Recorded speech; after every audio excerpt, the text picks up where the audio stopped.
എവിടെ സ്വർഗ കന്യകൾ, എവിടെ സ്വർണ്ണ ചാമരങ്ങൾ,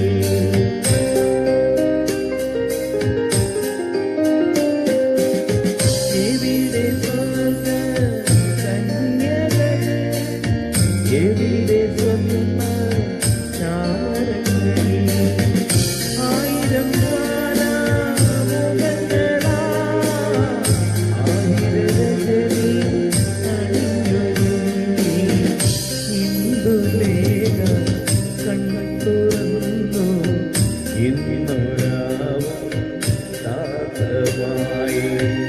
ഇന്ദ്രജാലം മെല്ലെ ഉണർത്തി മന്മഥന്റെ പേരിലേക്ക് ഇന്ദുലേഖ കണ്ണുതുറന്നു ഇന്നൊരാവം സാധമായി.